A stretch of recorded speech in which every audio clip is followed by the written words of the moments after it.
우리가 9월은 요나서와 함께 하기로 했지요. 그래서 요나를 통해서 하나님이 우리에게 주시는 하나님의 은혜가 무엇인지 9월 한 달 동안 함께 나누려고 합니다. 지난주에 요나서 1장을 우리가 함께 보았고요. 오늘은 두 번째 시간으로 요나서 2장 말씀을 1절부터 10절까지 우리가 함께 봉독했습니다. 1장 요나 이야기를 요약해서 정리한다면 다음 그림과 같을 것 같아요. 여러분들 그림 보시니까 어떻습니까? 큰 폭풍이 일고 바다가 잔잔한 게 아니라 막 산처럼 돼 버렸어요. 그리고 배가 침몰 위기에 있고 한 사람이 허우적거리면서 물속에서 빠져 있습니다. 저 사람이 바로 요나라는 사람이죠. 요나는 북이스라엘의 선지자였습니다. 당시 왕은 여로보암 2세였고요. 이때 활동했던 하나님의 종이었습니다. 선지자는 하나님의 말씀을 전하라 하신 그대로 전하는 것이 선지자의 역할이었죠.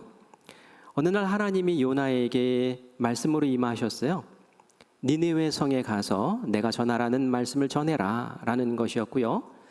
니느웨 성은 그 당시 아수르 제국의 수도였는데 이 백성들이 얼마나 횡포를 부렸는지 그 악독함이 하나님께 상달되어서 하나님이 더 이상은 참지 못하겠다 하시고 하나님 벌하시겠다는 그러한 말씀을 전하라고 한 것이었죠.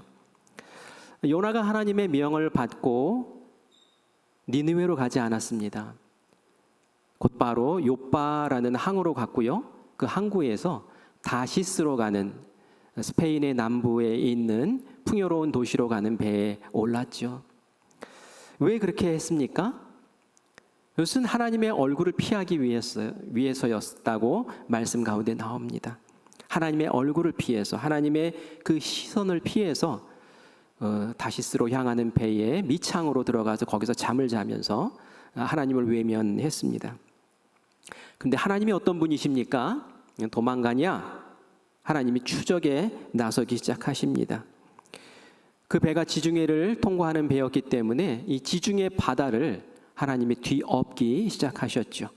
그래서 저렇게 큰 풍랑이 일었고요. 배가 파선 위기에 처합니다. 배에 탔던 선원들은 생명처럼 귀한 그 무역 상품들을 다 바다에다 집어 던지고 목숨을 구하기 위해서 진땀을 흘리고 있었습니다. 아무리 애를 써도 이 폭풍 가운데서 살아남을 그러한 방법이 없다라는 것을 선원들이 알고는 우리 가운데 뭔가 분명히 죄 지은 사람이 있기 때문에 이런 일을 겪는 것 같으니 제비뽑기를 해서 찾아보자 라고 해서 제비뽑기를 했을 때 요나가 딱 잡혀 나오죠. 하나님이 잡아내신 겁니다. 요나는 변명하지 않았습니다. 맞다. 나는 하나님을 믿는 사람이다. 하나님은 천지를 지으신 분이시다. 육지와 또 바다와 하늘을 섭리하시는 분이시다. 그런데 내가 하나님의 명을 어기고 하나님의 얼굴을 피해 도망하다가 지금 이렇게 곤궁에 처했다. 사는 방법이 있다. 나를 바다로 던져라.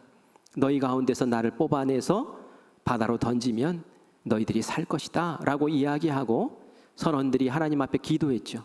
하나님, 저희들이 이 요나라는 사람을 바다에 던집니다.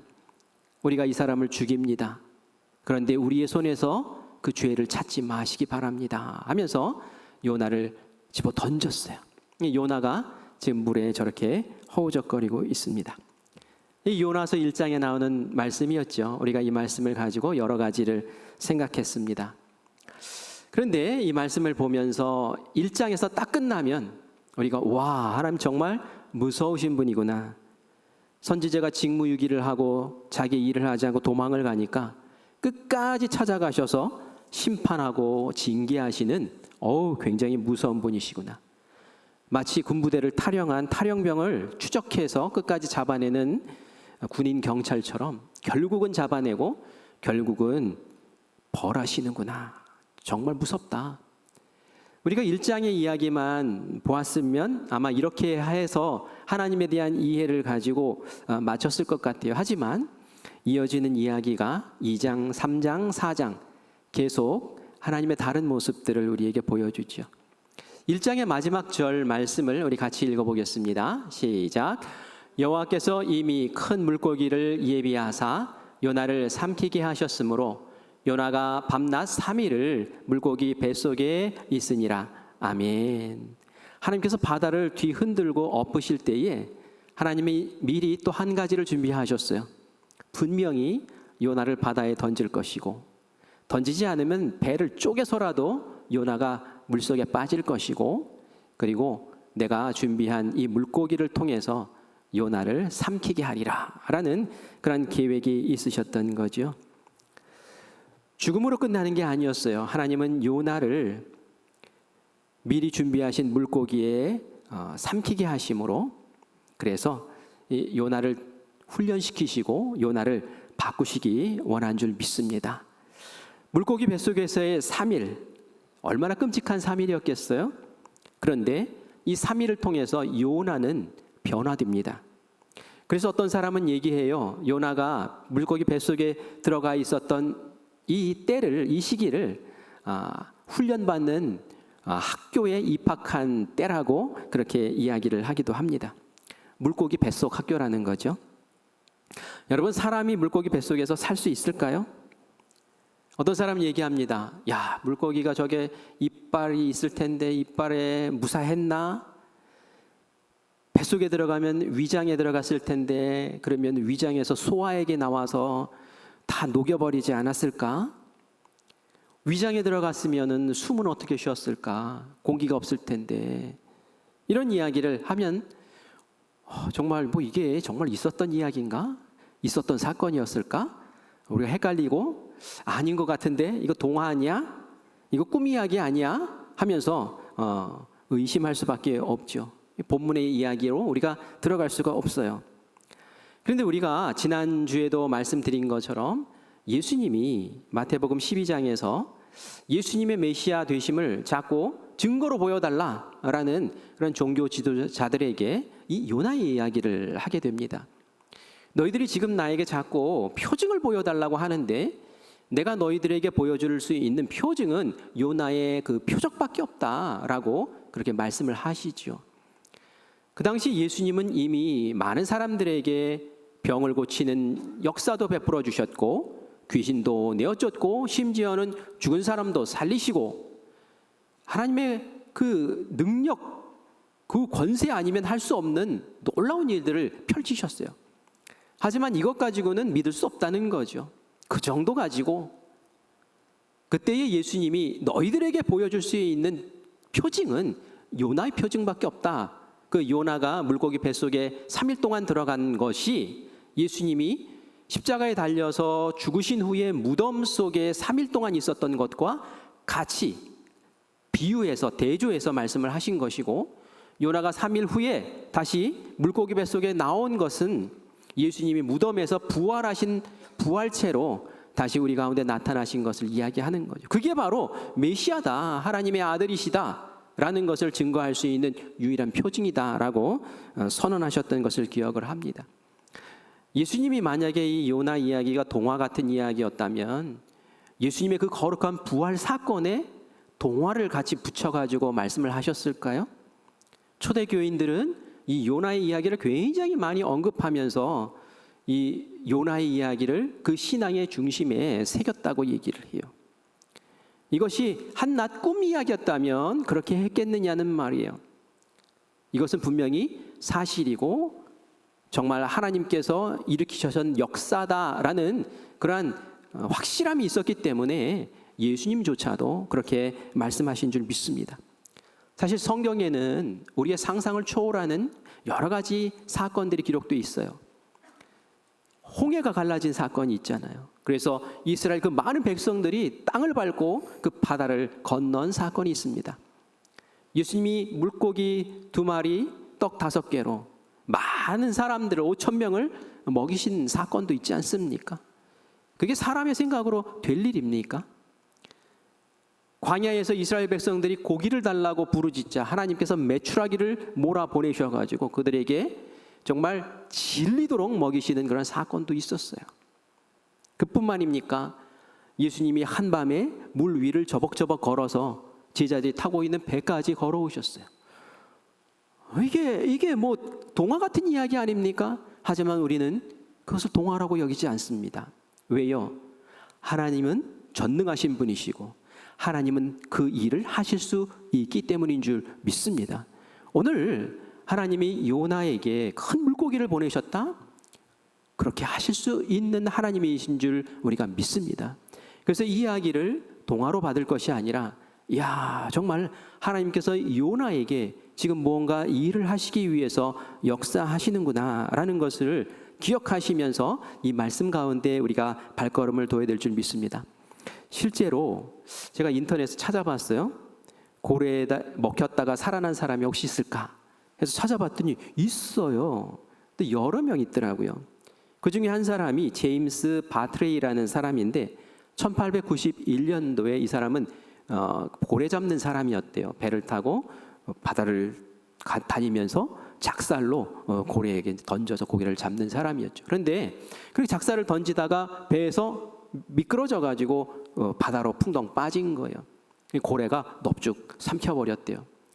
며칠 동안 사람들이 그 배 탄 사람들이 그 고래를 추적해서 고래를 결국은 잡아서 배로 끌어올렸어요. 그리고 그 배를 갈랐더니 거기서 이 사람이 제임스 바트레이라는 사람이 살아서 나왔다라는 그런 사건이 기록되어져 있습니다. 그래요. 우리가 의심으로 바라보면 다 의심투성이지만 믿음으로 바라보면 우리에게 주시는 하나님 아버지의 그 전능하신 능력이 그대로 체험되어질 줄 믿습니다.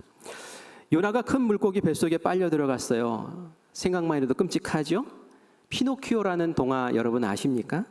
나무로 만든 인형이 살아서 움직여요.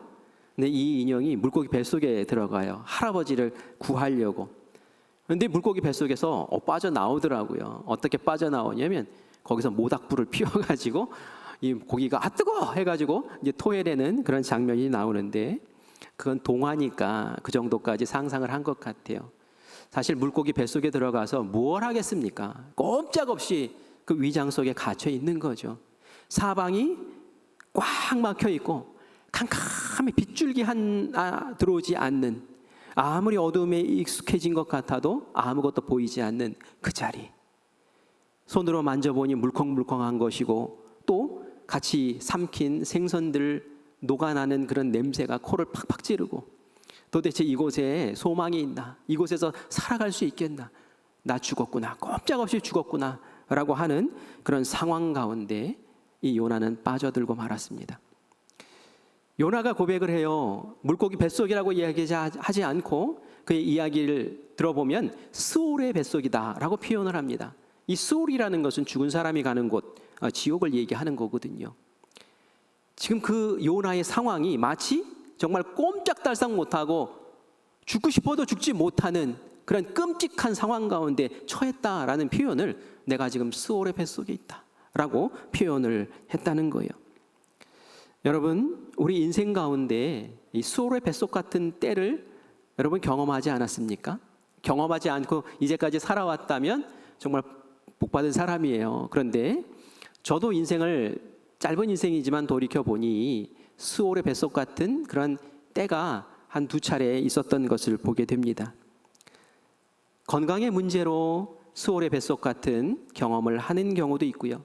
또한 경제적인 문제로, 때로는 자녀의 문제로, 때로는 인간관계의 문제로, 때로는 사업체의 문제로 사방이 다 우겨쌈을 당하고 정말 도와줄 손길 하나도 없고 딱 숨만 쉬고 있는 것 같은 그런 상황. 죽고 싶은데 죽을 수도 없는 그런 상황. 그것이 바로 스올의 뱃속 같은 상황 아니겠습니까? 그게 바로 요나가 겪은 상황이었고 우리들도 한 차례씩 경험했던 그런 상황인 줄 믿습니다. 도대체 이런 상황 가운데서 우리는 어떻게 해야 될까요? 오늘 요나의 모습을 보며 할 수 있는 딱 한 가지, 유일한 한 가지가 있구나라는 것을 발견하게 됩니다. 그것은 뭘까요? 하나님만 바라볼 수밖에 없는 상황. 하나님만 바라보는 거죠. 요나는 바로 그 뱃속에서 하나님을 바라보고 기도하게 됩니다. 우리가 말씀 1절, 2절을 다시 한번 같이 읽어볼게요. 여기서 기도에 대한 표현이 몇 번이나 나오는지 여러분들 속으로 생각하면서 읽어보시기 바랍니다. 1절, 요나가 물고기 뱃속에서 그의 하나님 여호와께 기도하여 이르되 내가 받은 고난으로 말미암아 여호와께 불러 아뢰었더니 주께서 내게 대답하셨고 내가 스올의 뱃속에서 부르짖었더니 주께서 내 음성을 들으셨나이다. 아멘. 1, 2절 사이에 기도라는 표현이 몇 번이나 나옵니까? 3번이나 등장해요. 그죠? 3번이나. 물고기 뱃속에서 기도하고 고난으로 말미암아 뱃속에서 부르짖고 스올의 뱃속에서 내가 부르짖었다라고 표현을 합니다. 얼마나 간절하게 기도했는지를 우리가 알 수 있어요. 놀라운 것은 요나가 하나님의 사람 선지자였는데 그전에는 기도를 안 했다는 사실이에요. 1장에서 아무리 뒤져봐도 요나가 기도를 하지 않았어요.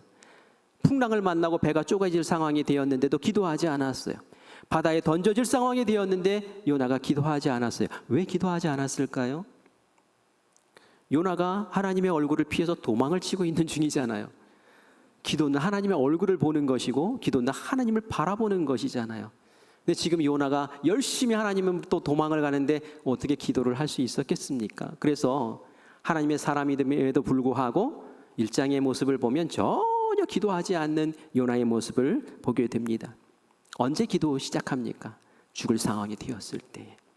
정말 나에게 아무런 도움도 무엇도 붙잡을 수 없는 정말 벼랑에 서 있는 그때에 그제서야 기도하더라는 거예요. 어쩌면 요나의 이 모습이 우리의 모습이 아닐까라는 생각을 해요. 제 모습을 돌이켜보니까 저도 마찬가지였던 것 같아요. 저도 인생의 가장 큰 위기에 처했을 때에 물론 그 전에 기도했지요.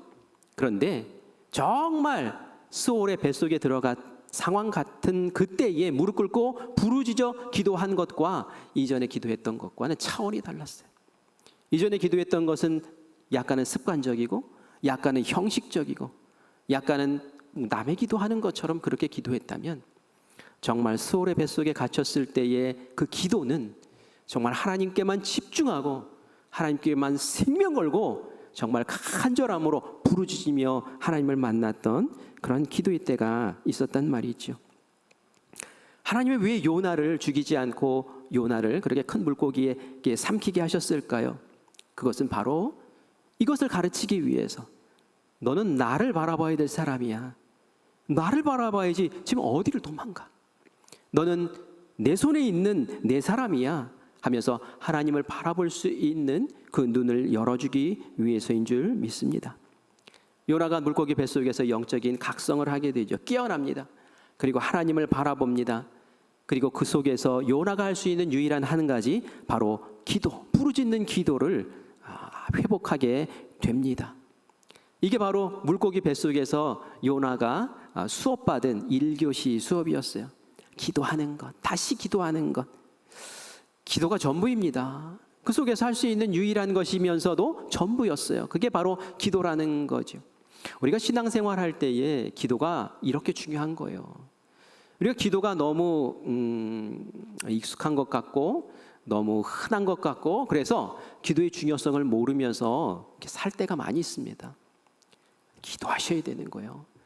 제가 늘상 기도하자고 주장하지 않습니까? 새벽에 깨어서 기도하고 금요 성령 집회 때 모여서 기도하고 왜 자꾸 기도 그 얘기를 자꾸 합니까? 이건 어린아이들에게 하는 것 그런 거 아닌가라고 생각할 수 있지만 우리가 제대로 된 기도 드리는 것이 너무나 소중하기 때문에 제가 기도를 이야기하고 또 기도를 이야기하는 거예요. 요나가 할 수 있는 유일한 한 가지 그 기도가 요나가 할 수 있는 전부였잖아요. 그리고 그 기도를 통해서 하나님은 요나에게 역사하시는 줄 믿습니다. 요나가 어떤 기도를 그 수올의 뱃속에서 했을까요? 우리 말씀을 통해서 한번 볼게요. 3절과 4절 말씀을 읽어보겠습니다. 시작. 주께서 나를 깊음 속 바다 가운데 던지셨으므로 큰 물이 나를 둘렀고 주의 파도와 큰 물결이 다 내 위에 넘쳤나이다. 내가 말하기를 내가 주의 목전에서 쫓겨났을지라도 다시 주의 성전을 바라보겠나이다 하였나이다. 아멘. 아멘. 지금 깊은 바닷속에 빠졌어요. 물이 내 머리 위에 넘치게 찼어요. 죽는 거죠. 죽을 상황인 것이죠. 그런데 말씀 가운데 내가 주의 목전에서 쫓겨났을지라도 라고 요나가 표현을 하는데, 하나님이 요나 쫓아냈습니까? 아니에요. 사실은 요나 쫓아내지 않았어요. 요나가 도망간 거죠. 말을 왜 저렇게 했는지 모르겠어요. 그런데 요나가 그런 죽음의 상황, 그런 끔찍한 상황에서 내가 다시 주의 성전을 바라보겠습니다, 주님을 바라봅니다, 주님을 향합니다 하고 회심하는 기도를 지금 하고 있는 것을 보게 되지요. 6절 말씀도 같이 읽겠습니다. 내가 산의 뿌리까지 내려갔다오나 땅이 그 빗장으로 나를 오래도록 막았사오나 나의 하나님 여호와여, 주께서 내 생명을 구덩이에서 건지셨나이다. 산의 뿌리까지, 저 깊은 바닥까지 내려갔다는 거죠. 땅이 그 빗장으로 문을 딱 걸어 걸고 내가 꼼짝없이 이곳에서 나갈 수 없는 그런 상황, 그 수월의 뱃속 같은 상황에 내가 처해 있지만, 그런데 내가 이 상황 속에서도 느낄 수 있는 것, 분명히 알 수 있는 것 한 가지, 그것은 하나님께서 나를 버리지 않으셨다는 것, 하나님이 나의 생명을 지금 지키고 계신다는 것, 하나님께서 구덩이에서 내 생명을 지금 건져내고 계신다라는 것은 내가 분명히 지금 알았습니다 라고 그렇게 하나님께 고백하고 있어요. 만약에 1장에서 말씀이 딱 끝났으면 하나님은 벌하시는 하나님, 하나님은 무서운 하나님, 하나님은 죄 지은 자를 가만두지 아니하시는 하나님, 정말 부들부들 떨게 만드는 그런 하나님을 우리가 알고 마쳤을 거예요. 하지만 2장을 통해서, 요나의 고백을 통해서 보는 하나님은 어떻습니까? 하나님은 죽이지 않으세요. 하나님은 잘못했다고 짓밟아버리지 않으세요. 하나님은 물고기를 준비하셔서 삼키게 하시고, 그리고 스스로 하나님을 보게 만드시고, 그리고 스스로 그 입에서 하나님이 내 생명을 구원하셨습니다 라고 사랑의 하나님을 고백할 수밖에 없게 만드시는 그런 하나님이신 줄 믿습니다. 하나님은 우리의 생명을 포기하지 않으세요. 우리를 벌하시는 분이시지만 끝까지 우리를 지켜보시고 우리를 책임져 주시고 하나님을 깨닫게 하시고 그 하나님을 바라보기를 작정하게 만드시는 그런 하나님이신 줄 믿습니다. 사람은 그렇게 얘기해요. 사람을 고쳐서 쓰지 않는다라는 그런 표현을 여러분 들어보셨습니까? 왜 그런 표현을 씁니까? 사람의 본성이 참 삐뚤어지고 악한 본성이 있으면 그거 버리지 못하고 고치지 못하고 계속 그런 모습을 반복하기 때문에 아이고 사람은 고쳐서 쓰는 거 아니야 라는 그런 표현을 하는 것을 제가 종종 듣곤 했습니다. 맞아요. 사람을 고쳐서 쓰는 게 참 힘듭니다. 그런데 말이죠, 하나님은 고쳐서 쓰시잖아요. 우리 사람은 고쳐서 쓸 수 없지만 하나님은 이렇게 요나를 고쳐서 쓰시는 줄 믿습니다. 성경에 나오는 많은 사람들을 보세요. 처음부터 온전했던 사람이 어디 있습니까? 다 하나님께서 다듬으시고 고치시고 훈련의 장에서 굴리시고 하면서 모난 것도 깎아내시고 연약한 것들 보충해 주시고 하시면서 결국은 그 사람을 하나님의 일꾼으로 세우시고 하나님의 역사를 함께 일으키시는 동역자로 세우신 줄 믿습니다. 그래서 하나님이 포기하지 않으셨다면 우리도 포기하지 말아야 될 줄 믿습니다. 우리가 함부로 어떤 사람을 이렇게 틀에 가두어서 규정하고 너는 안 돼, 너는 쓸데없는 사람이야 정죄하고 몰아내서는 절대로 안 되겠죠. 만약에 하나님이 우리를 그렇게 보기 시작하셨다면 이 가운데 앉아있을 분이 누가 있겠습니까? 저조차도 감히 이 단에 서 있을 수가 없었겠죠. 하나님께서 사랑의 눈으로 포기하지 않는 그 마음으로 우리를 바라보시고 끝까지 지키시고 훈련시키셨기 때문에 우리가 바로 이 자리에 앉아있는 줄 믿습니다. 하나님 고쳐 쓰세요. 그래서 7절과 같이 요나가 이야기합니다. 우리 7절 말씀도 같이 읽습니다. 내 영혼이 내 속에서 피곤할 때에 내가 여호와를 생각하였더니 내 기도가 주께 이르렀사오며 주의 성전에 미쳤나이다. 내가 정말 영적으로 고난하고 죽을 상황이 되었을 때에 그때에 드디어 하나님이 생각나더라는 거예요. 탕자의 비유에서도 작은 아들이 진탕 아버지께 받은 유산 다 낭비하고 그리고 어려움 가운데 처했다가 언제 하나님 아버지를 생각합니까? 죽게 되었을 때, 그죠? 돼지에게 줄 쥐엄 열매조차도 먹을 수 없는 그 상황이 되었을 때에 아버지가 생각나고 아버지에게 돌아가자 라는 그 마음을 가졌던 것처럼 요나도 지금 그 마음을 표현하는 거죠. 그래요. 하나님은 이렇게 삐딱한 사람의 마음을 돌이키시고 회심시키시고 그리고 하나님을 바라볼 수 있게 만들어주시는 그 인생을 하나님께 방향을 잡게 만들 수 있는 능력이 있으신 분이신 줄 믿습니다. 그래서 우리에게 희망이 있는 거죠. 여러분, 베드로와 가룟 유다의 공통점을 잘 아시죠? 어떤 공통점이 있습니까? 둘 다 예수님의 12제자 가운데 한 사람이었어요. 예수님의 제자였단 말이에요. 예수님과 3년 동안 동고동락하면서 예수님 말씀을 듣고 기적을 경험하고 예수님과 함께 살았던 사람이에요. 그리고 또 공통점이 있습니다. 예수님을 사랑했던 사람인데도 불구하고 예수님을 다 배반했다라는 거죠. 베드로가 어떻게 배반했습니까? 예수님 죽으시다니요. 말도 안 되는 소리 하지 마십시오. 예수님 붙잡혀가지 못하게 제가 막겠습니다. 제가 목숨 걸고 지키겠습니다. 그런데 예수님이 잡혀가자 몰래 쫓아가다가 계집 여종에게 딱 발각이 되죠. 이 사람도 이 갈릴리 그 사람의 한 일당이야, 한 패야 라고 얘기했을 때 3번이나 막 예수님을 저주하면서 부인하지 않습니까? 예수님 배신한 거예요. 예수님 부인한 거예요. 바로 그 사람이 베드로예요. 가룟 유다도 예수님 배신했죠. 이 사람은 아주 적극적으로 아주 종교 지도자를 찾아가서 내가 은 30냥 나에게 줘라. 그러면 내가 예수님에 대한 정보를 알려주마. 예수님을 잡을 수 있도록 내가 손을 써주겠다라고 해서 은 30냥 받고 예수님 팔아치운 배신자입니다. 또 공통점이 있어요. 무슨 공통점입니까? 이런 일들을 저지르고 나서는 결국은 정신 차리고 후회했다는 거예요. 정신 차리고 후회했어요. 베드로도 닭이 3번 울자 맞아. 예수님께서 하신 그 말씀이 떠올라요. 네가 닭이 3번 울기 전에 나를 3번 부인할 거야. 배신할 거야. 눈물이 팍 터집니다. 내 꼴이 이것밖에 안 됩니다. 주님 죄송합니다. 제가 주님을 배신했습니다. 제가 이것밖에 아니군요. 울면서 후회해요. 가룟 유다도 정신이 번쩍 들어요.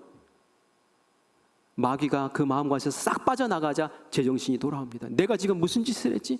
내가 3년 동안 함께했던 스승님을 내가 지금 30명에 팔은 거야. 이건 아니잖아. 그 30명 들고 가가지고 지도자들에게 가가지고 내가 이 돈 다시 돌려줄 테니까 예수님 다시 내놓으라고 그렇게 통사정을 하죠. 후회하는 거예요. 후회했어요. 둘 다 똑같이 후회했어요. 근데 차이점이 뭡니까? 차이점이 베드로는 예수님을 다시 만나요.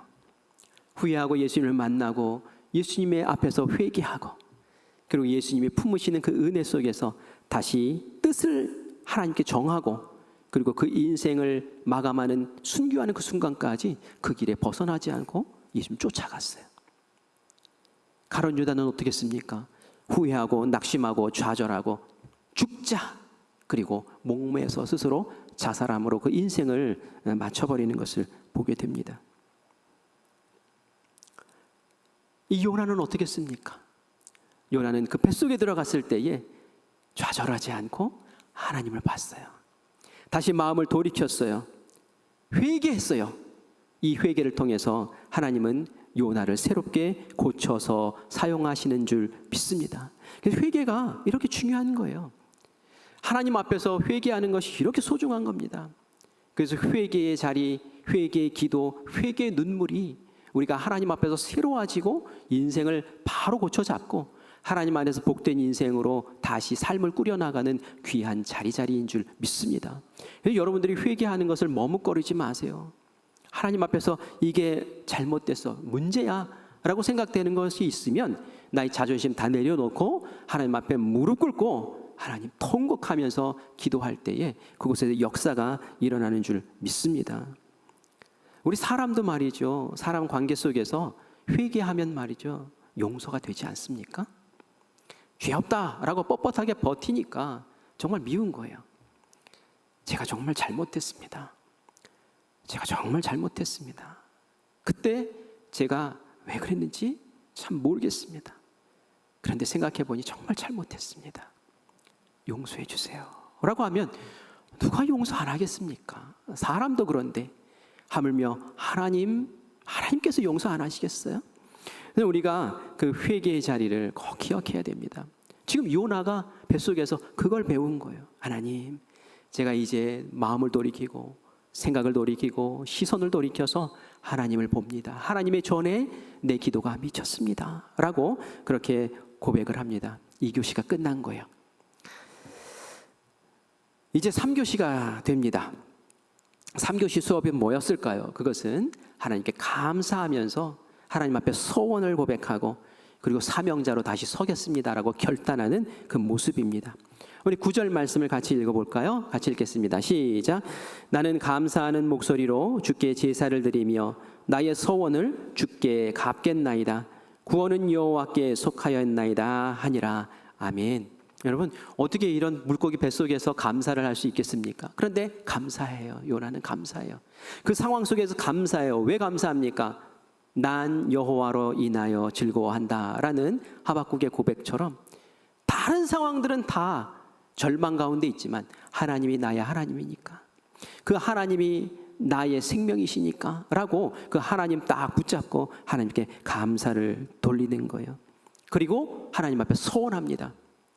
소원한다는 게 뭡니까? 이제 다시 주님께서 나를 부르셨던 그 사명자로 다시 서겠습니다. 이제는 도망가지 않겠습니다. 이제는 피하지 않겠습니다. 이제는 하나님의 하라 하시는 그대로 제가 순종하며 주님 앞에 서겠습니다 라고 인생을 다시 결단하는 거예요. 이런 결단까지 딱 나아갔을 때에 하나님께서 됐다, 이 말하면 훈련 다 끝났다 라고 하시면서 이 요나를 사명자로 다시 부르시죠. 그래서 니느웨로 다시 보내십니다. 오늘 읽은 말씀의 마지막 절 말씀을 같이 읽어보겠습니다. 같이 읽겠습니다. 여호와께서 그 물고기에게 말씀하시매 요나를 육지에 토하니라. 아멘.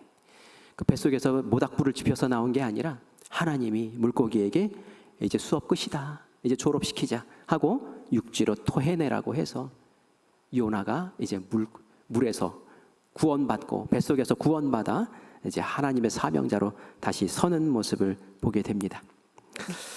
하나님의 앞에 서기까지 이렇게 물고기 뱃속에서의 상황, 정말 우리에게 또 필요한 것 같아요. 여러분들에게 정말 절망적인 그런 상황이 왔을 때에 절망할 것이 아니라 요나를 생각할 필요가 있는 거예요. 아, 요나는 이 상황에서 하나님을 제대로 만났지.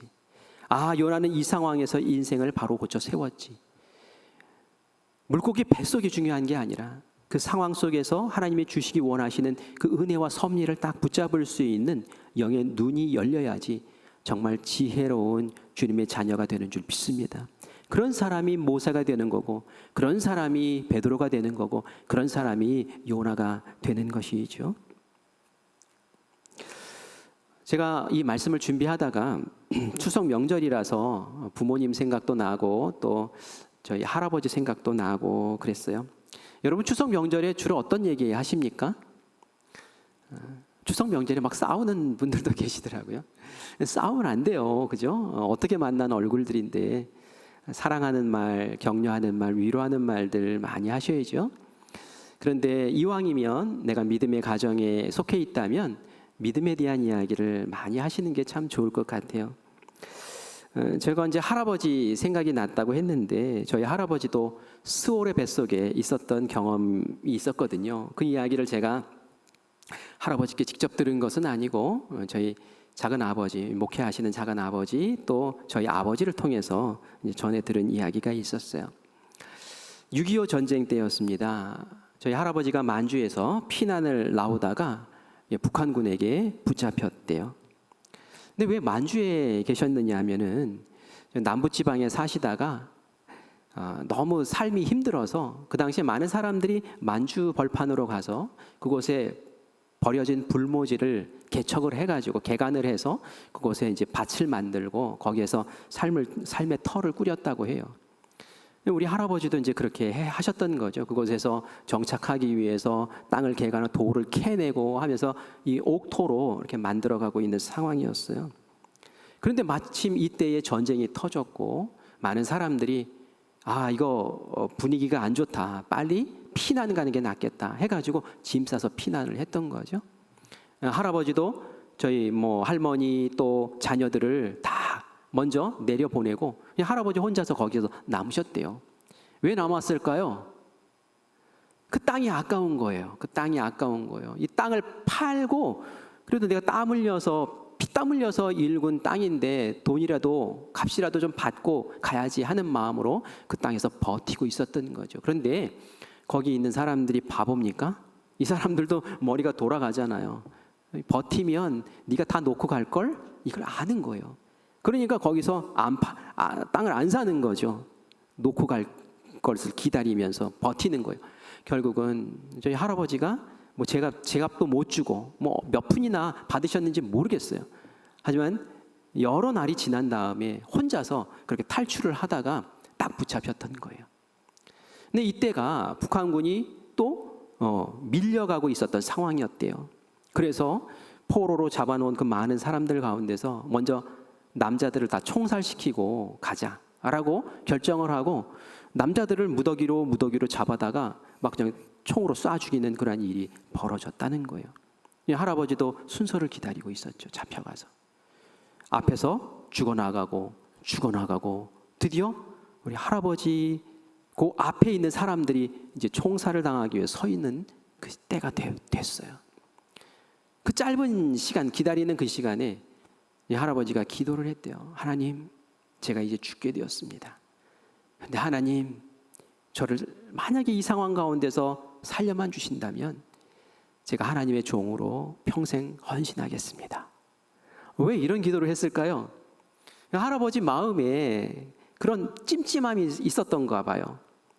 저희 할아버지의 아버지, 그러니까 저에게는 증조 할아버지죠. 증조 할아버지도 목회를 하셨거든요. 그런데 그 장남을 목사 만들려고 그래 목회하라고 그렇게 여러 차례 이야기를 하고 권면을 했는데도 불구하고 난 싫다고 그러면서 그냥 목회의 길을 포기를 했단 말이죠. 근데 그게 그때의 마음에 생각이 났던 거예요. 내가 인생을 하나님께 딱 걸고 살았어야 되는데 그러지 못했지라는 생각이 미련처럼 그렇게 남았던 거예요. 그래서 그 수월의 뱃속 같은 그 상황에서 하나님, 저를 한 번만 살려주신다면, 정말 하나님이 저를 사랑하신다면 제가 제 인생의 목표를 하나님께 두고 그렇게 남은 인생 살아볼게요 라고 딱 그렇게 고쳐잡는 그 시간이 있었던 거예요. 그런데 말이죠, 기적처럼 놀라운 일이 벌어졌대요. 갑자기 비행기 소리가 나면서 비행기 폭격기가, 미군의 폭격기가 그 지역을 지나가면서 폭탄을 떨어뜨리고 지나간 거예요. 막 그냥 폭탄이 터지고 거기가 아수라장이 되고 그냥 혼비백산, 이제 난리가 난 거죠. 그 혼란한 틈을 타서 탈출을 할 수 있었다는 거예요. 그래서 남쪽으로 내려와서 가족들을 만나고 그리고 백수하셨어요. 백세까지 장수하시고 돌아가셨습니다. 늦은 나이에 그때가 이제 40대 초반이었거든요. 40대 초반에 목회를 시작하셨기 때문에 하나님 앞에 또 서원을 했대요. 내가 교회를 많이 개척하겠습니다. 내가 인생 늦게 시작했으니 목회의 길 늦게 들어섰으니 더 열심히 살겠습니다. 그렇게 해가지고 교회를 개척하면 또 2, 3년 지나면 안정되면 다른 목회자에게 그 교회를 맡기고 또 나가서 또 개척하고 또 개척하고 그런 삶을 계속 사신 거예요. 목사님이신 할아버지는 얼마나 뿌듯했겠어요. 내가 하나님 앞에서 지금 소원을 지켜나간다 하면서 얼마나 뿌듯했겠어요. 그런데 그 자녀들은 완전 죽을 맛인 거예요. 좀 살만하면 또 정말 찢어지게 가난했다고. 학교도 장남만 장남만 보내고 다른 자녀들은 너네들 먹고 살면 되는 거지 알아서 커라. 그래서 그 아버지의 형제들은 다 그냥 자수성가하신 분들이에요. 근데 그 마음에 가난에 대한 그 아픔이 막 사무치게 있으신 분들이에요. 제가 목회하겠다고 했을 때 저희 아버지가, 저희 어머니는 교장 선생님 딸이었기 때문에 할렐루야 하면서 막 좋아하셨어요. 내가 너를 위해서 기도하마. 근데 저희 아버지는 어떻게 해서든지 제가 목회 안 했으면 해가지고 자꾸 딴 길로 저를 안내를 하시더라고요. 나중에 알았어요. 정말 가난하셨구나. 정말 가난하셨구나. 그 당시에 목회자들이 가난했거든요. 지금도 어렵게 사는 목회자들이 참 많아요. 그래서 우리 교회에서 미자립교회 이렇게 지원을 하는 이유가 거기에 있는 거예요.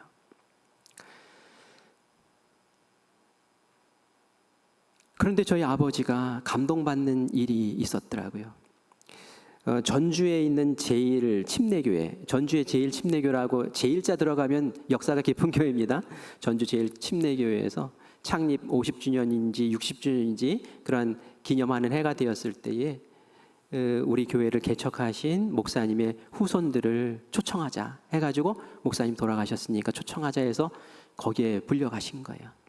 보니까 초대 목사님으로 할아버지의 이름이 다 기록되어 있고, 그리고 그것을 통해서 자그마했던 그 교회가 든든한, 전주 지역에서 든든한 교회로 이렇게 서 있는 모습을 보니까 아버지가 이것 위해서 이렇게 헌신하셨구나, 그리고 우리도 그 길을 함께 걸었구나 라는 것을 알고 마음이 따뜻해지는, 이전에 쌓였던 그 감정이 사르르 녹는 그런 시간을 가졌다라는 이야기를 저에게 들려주신 적이 있습니다. 그러면서 그런 얘기도 하세요. 너희 할아버지는 당신이 살아생전에 예수님이 반드시 재림하실 것이다 라는 그러한 믿음이 있으셨다. 그래서 오늘 오실지 내일 오실지 항상 기다리는 마음으로 그렇게 삶을 사셨다. 죽을 때까지 그러셨어. 돌아가실 때까지 그러셨어. 그런 얘기를 하시더라고요. 돌아가실 때까지 예수님 안 오셨어요? 그런데 그 이야기가 제 마음에 많이 다가왔어요. 왜요? 하나님만 바라고 사셨구나. 한눈 팔지 않고 사셨구나. 내일 예수님이 오실지 몰라, 오늘 밤에 오실지 몰라 하는 그 깨어있는 마음으로 주어진 시간을 1분도 허투루 쓰지 않고 하나님 앞에서 깨끗하게 살기 위해서 최선을 다해 사셨구나. 주님만 바라보셨구나. 그 마음을 느끼면서 이 명절을 다시 부모님을 생각하고 또 할아버지를 생각하면서 나도 주님 바라봐야지 라는 그런 마음을 다시 새롭게 갖습니다. 요나는 수월의 뱃속에서 그런 마음을 가졌지만 우리는 수월의 뱃속에 들어가지 않더라도 하나님 바라봅니다. 주만 보겠습니다 라는 마음으로 우리의 주어진 날마다의 삶에서 승리하시고 주님께서 이끄시는 대로 아름답게 복되게 승리하시는 우리 성도님들 되시기를 간절히 축원합니다. 아멘. 우리 찬양 같이 할게요. 이 찬양의 제목은 하나님의 사랑을 이라고도 돼 있고 주만 바라볼지라 라고도 돼 있습니다. 하나님의 사랑을 바라보는 자, 세상의 어떤 상황에 처했을지라도 주만 바라보는 자, 그 사람을 하나님께서는 끝까지 지키신다라는 그런 내용의 찬양입니다.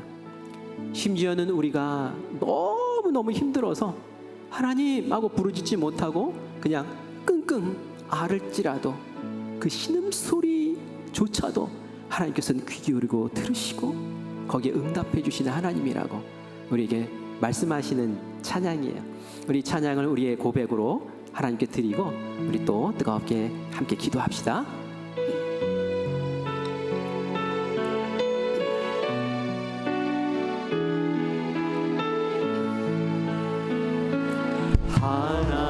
하나님의 사랑을 사모하는 자, 하나님의 평안을 바라보는 자, 너의 모든 것 창조하신 우리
기도합시다.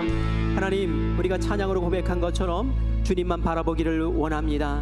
하나님, 우리가 세상을 향하여 또 다른 곳에 우리의 마음을 두고 우리 시선을 고정하고 발걸음을 그곳에 두고 있다면 하나님, 우리가 수월의 뱃속에 들어가기 전에 하나님, 우리의 발걸음을 주님께 옮기게 하시고 주님만 바라보는 하나님 아버지 앞에 온전한 귀한 삶을 살게 하여 주시옵소서. 나의 마음을 붙잡아 주시옵소서. 회개할 것들이 생각나거든 이 시간 주님 앞에 회개하게 하시고 주만 바라보는 귀한 인생들 되게 해달라고 우리 함께 기도하기를 원합니다. 특별히 우리 주변에 포기하는 사람 없게 해달라고 기도합시다.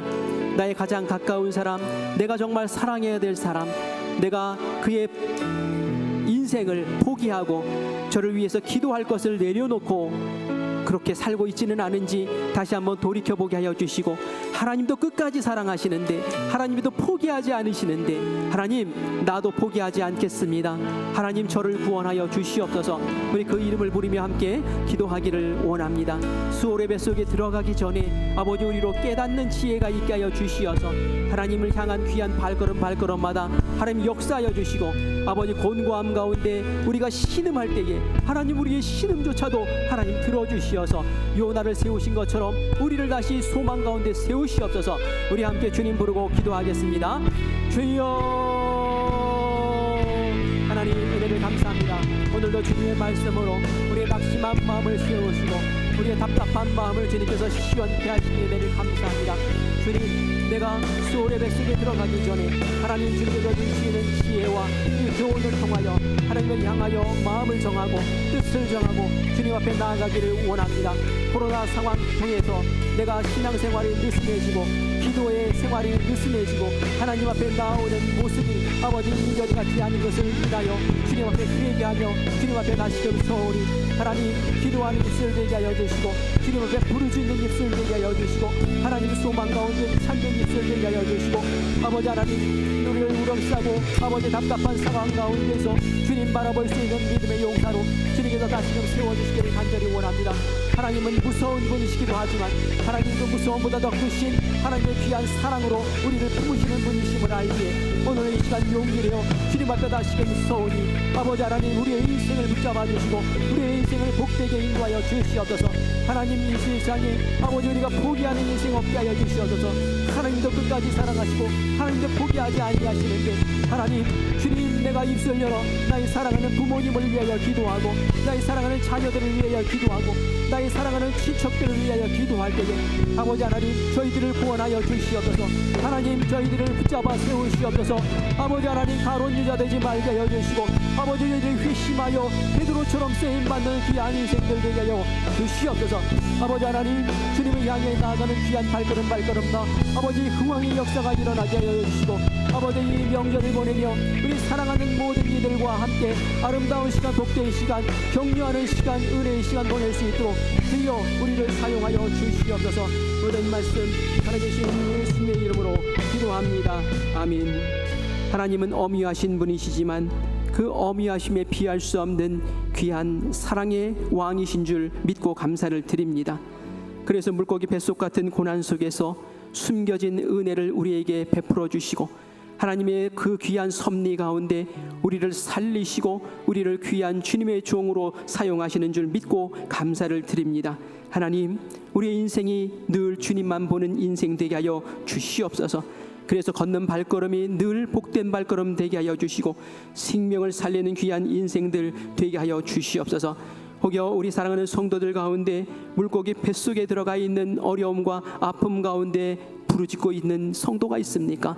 하나님, 포기하지 말게 하여 주시고 신음 가운데도 응답하시는 하나님의 그 손길을 꼭 붙잡고 일어서게 하여 주시옵소서. 하나님은 포기하지 않으십니다. 우리도 포기하지 말게 하여 주시고 요나처럼 부르짖게 하여 주시고 소원의 자리에 다시 세우시는 그 하나님과 동행하며 하나님 아버지, 그 나라를 이루어드리는 거룩한 인생들, 거룩한 백성들, 하나님의 자녀 되게 하여 주시옵소서. 그렇게 우리를 이끄시고 우리를 통해 영광 받으실 주님을 찬양하며 살아계신 예수님의 이름으로 간절히 기도합니다. 아멘.